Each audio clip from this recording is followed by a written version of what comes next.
जय हिंद। उस महबूबा के बारे में बताते हैं जिसके लिए इस देश के 15 से 20 करोड़ बच्चे सुबह 3:30-4 बजे उठकर, आधे तो ऐसे जिनके पास जूते चप्पल भी नहीं है, कई तो ऐसे हैं कि जिनके पास बहुत सारी फैसिलिटी नहीं है, इतनी शिद्दत से ईमानदारी से मेहनत कर रहे हैं। वो महबूबा है ना जिसकी मैं बात कर रहा हूँ, पता है वो कौन है? वो है वर्दी, वो है यूनिफॉर्म। चाहे वो ऑलिव ग्रीन हो इंडियन आर्मी की स्पेशली, चाहे वो कॉम्बैट यूनिफॉर्म हो एक इंडियन पुलिस सर्विसेज के अधिकारी की, चाहे पैरामिलिट्री फोर्सेज की, चाहे एक गली में जो खड़ा हुआ एक सिपाही है उसकी खाकी वर्दी हो। अगर उस वर्दी की इज्जत नहीं होती इस हिंदुस्तान में, तो क्यों ये करोड़ों बच्चे सुबह से उठ के अपना सब सुख चैन त्याग कर उस वर्दी पाने के लिए, फौज में जाने के लिए, IAPS अधिकारी बनने के लिए क्यों दिन रात इतनी मेहनत करते हैं? तकलीफ ये हुई है कि एक मोहतरमा है, एक मैडम है, अगर ये महिला नहीं होती तो मेरी भाषा कुछ और होती, लेकिन ये मेरे संस्कार हैं, ये मेरी अपब्रिंगिंग है कि मैं आपकी भी बेइज्जती नहीं करना चाहता हूं। को पता भी है वो वर्दी क्या होती है? वो बूढ़े माँ बाप से पूछिए, कभी तो उन बच्चों से पूछिए, उस विधवा से पूछिए जिसके पति की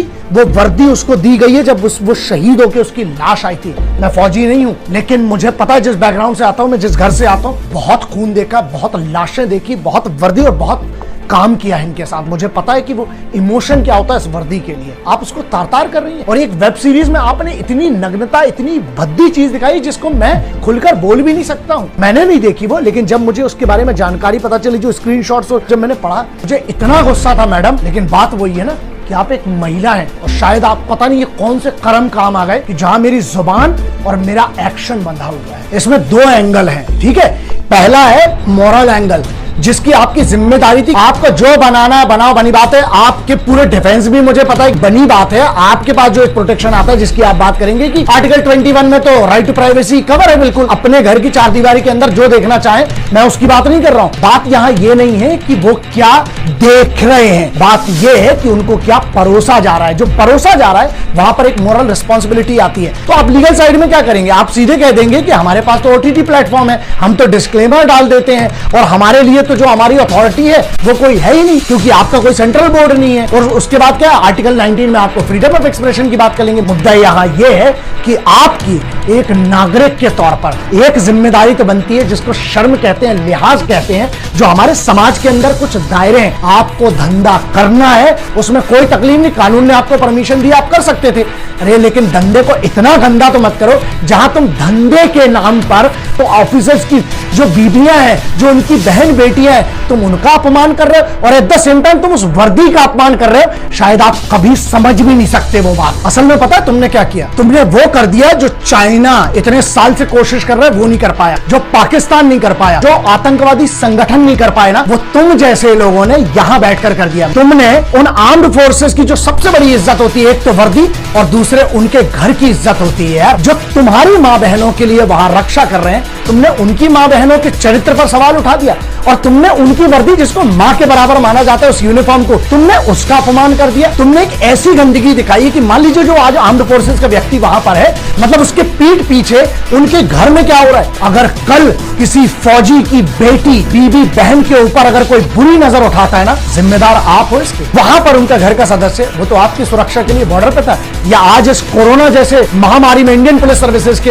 ऑफिसर्स हैं, पुलिस फोर्सेज के हैं, वो तो आपकी सुरक्षा में लगे। उनके घर में पीठ पीछे जो आपने एक अपमान किया है, यह मोरल रिस्पॉन्सिबिलिटी थी आपकी। क्या आपकी कोई जिम्मेदारी नहीं थी इस वतन के लिए, उस यूनिफॉर्म के लिए और उन माँ बहनों के लिए जिनकी बड़ा पूरा गांव इज्जत करता है? आप उनकी इज्जत नीलाम कर रहे हैं जो दुश्मन नहीं कर पाया। तो ये बताइए कि आप हैं किसकी तरफ असल में? तुमने एक ऐसा गुनाह किया है जो मुझे लगता है इस देश में बहुत बड़ा गुनाह माना जाना चाहिए, लेकिन कानून के दायरे जो है ना छोटे हैं, इसीलिए तुम लोग उसका बहुत फायदा उठाते हो। तुमने सिक्योरिटी फोर्सेस का सबसे बड़ा चीज तोड़ी है, वो है उनका मोराल। वो इतनी विषम परिस्थितियों में सिर्फ एक चीज की दम पर खड़ा है और वो होता है उसका मोराल। अरे तुम्हें इतनी भी शर्म नहीं रह गई कि कम से कम फौजियों को, उन सिपाहियों को कुछ नहीं दे सकते हो तो कम से कम उनकी बेइज्जती तो मत करो, उनकी घर की आबरू तो मत लुटाओ यार। अगर आप एक सॉल्यूशन नहीं जानते हैं तो आप भी एक दूसरी प्रॉब्लम है। पूरे देश में चिल्ला चिल्ला के डिबेट चलता रहता है। सॉल्यूशन कहां है? At the end of the debate what is the solution? यहां पर हम वो नहीं होने देंगे। मैं जब जब वीडियो करता हूं, जब जब बात करता हूं, तो मैं सॉल्यूशन की बात करता हूं। प्रॉब्लम सबको पता है, आपको इंटरनेट पे मिल जाएगी। सॉल्यूशन कोई नहीं बताता है, अपना सिर्फ एक एजेंडा रखते हैं। लेकिन सॉल्यूशन क्या है? सॉल्यूशन दो ना। अगर इस मुद्दे की बात करूं, बहुत क्लियर है। तुम आर्टिकल 19 का सहारा लेके देश में कोई भी कुछ भी बोलता है और आखिरी में क्या है? छुप जाता है आर्टिकल 19 के पीछे जाके। नहीं, हमारा तो संवैधानिक अधिकार है, फ्रीडम ऑफ एक्सप्रेशन। लेकिन अब अमेंडमेंट होना चाहिए और पार्लियामेंट को एक नया अमेंडमेंट करके एक लक्ष्मण रेखा बहुत क्लियरली खींचना पड़ेगी। आपको एक दायरा निर्धारित करना पड़ेगा कि अगर आपने, चाहे वो कोई भी हो, चाहे वो कितने भी बड़े बाप की औलाद हो, अगर आपने ये लाइन क्रॉस की है, आपको इसके लिए पनिशमेंट मिलना चाहिए। तो उसके लिए नया लॉ बनाना पड़ेगा आपको। तीन चीजें, नेशनल सिक्योरिटी, सोवरेनिटी और इंटेग्रिटी, इस देश की अखंडता, ये तीन चीजों के अलावा तुम्हें जहां धंधा करना है, जो करना है, अगर कम से कम इसको तो छोड़ो यार। ये सबसे इंपॉर्टेंट मूलभूत है। आर्टिकल 19 में अमेंडमेंट करना पड़ेगा। लोगों के दिल में जब तक ये दहशत नहीं होगी कि अगर हमने लक्ष्मण रेखा ना की तो हमें आजीवन कारावास हो। यार आप लोगों को एक चीज समझना चाहिए कि जब जब अगर देश की, अगर भारत की आंतरिक सुरक्षा की बात हो, चाहे हिंदू मुस्लिम एकता की बात हो,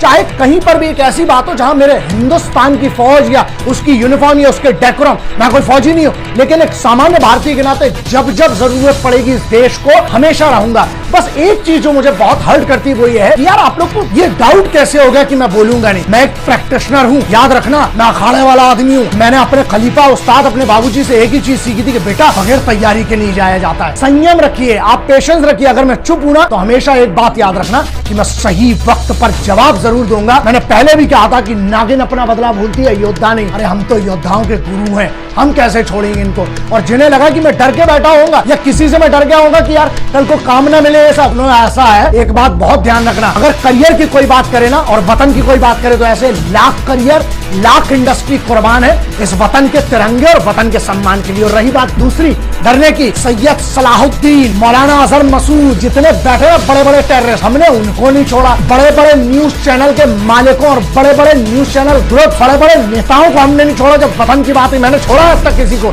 अरे तो ये टटपुंजिए छोटे मोटे लोग, बस बात ये है कि महिला है ना तो इनके सम्मान के लिए, क्योंकि अपनी वो बंदिशें हैं और हम अपना लिहाज और अपनी तहजीब नहीं भूलना चाहते, इसलिए थोड़ा मैं इंतजार करके मैं तैयारी करता हूँ। बात यहाँ ये है कि हम एक नागरिक के तौर पर आप क्या करते हैं? अगर आप मुझ पर भी भरोसा कर बैठे हैं ना कि मैं बोलूंगा तो आप गलती कर रहे हैं। आप सिर्फ मेरे भरोसे मत रहिए, आप खुद के ऊपर भरोसा करिए। मान लीजिए आपको ये लगा कि ऐसी कोई वेब सीरीज बनी है जिसमें हिंदुस्तानी फौज की जो वाइफ है, हिंदुस्तानी सेना की जो महिलाएं हैं, जो उनके घर की बहनें हैं, बेटियां, उनका अपमान हुआ है या यूनिफॉर्म का अपमान हुआ है, उसकी बेइज्जती हुई है। सवाल आपसे है दोस्तों, आपने क्या किया? सिर्फ आपने मुझे कमेंट लिख दिया, बवाल कर दिया कि सर आप बोलो आप बोलो। यार दोस्त एक बात बताओ, अगर आपको बुरा लगा था तो आपने उस पर क्या किया? यह सवाल अपने आप से पूछना। शहीद आजम की एक लाइन है कि दूसरों के कांधों पे जनाजे उठा करते हैं, जिंदगी खुद की दम पे जी जाती है। यही तो मैं कहता हूं कि इंडिपेंडेंट भारत का मतलब क्या है? इंडिपेंडेंट भारत में डिपेंडेंट लोग हैं हमारे इधर कि हमारे बदले भी कोई और लड़ेगा। यार ऐसा मत करो।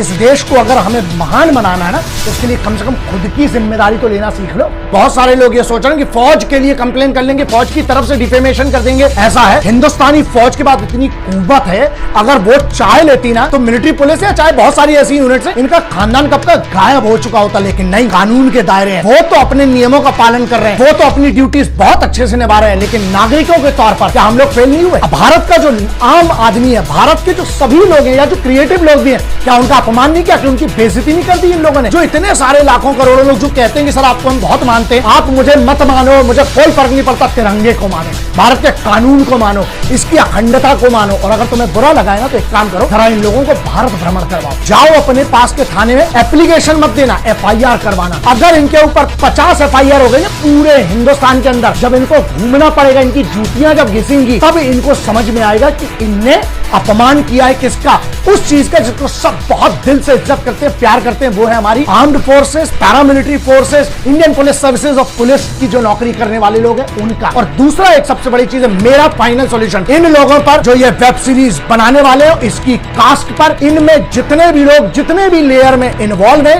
इन लोगों पर राष्ट्रद्रोह सेडिशन एक्ट के तहत इन लोगों को कम से कम आजीवन कारावास देना चाहिए। क्यों?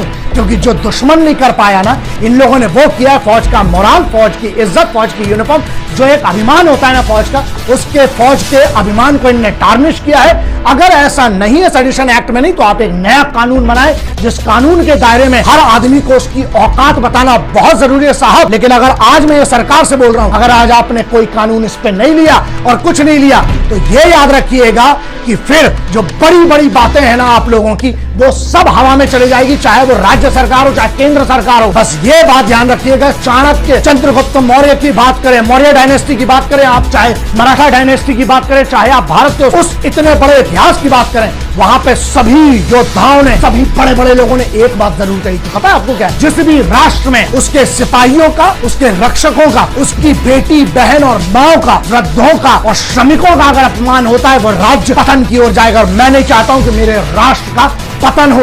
इकट्ठे हो जाओ, अभी भी मौका है। बहुत सारे लोग मुझसे पूछते हैं कि हम आर्म्ड फोर्सेस के लिए क्या कर सकते हैं। कम से कम इतना काबिल इंसान बन जाओ कि तुम्हारे लिए जब वो छाती पे गोली खाए ना, तो उसको ये शर्म ना हो कि साला हम किनके लिए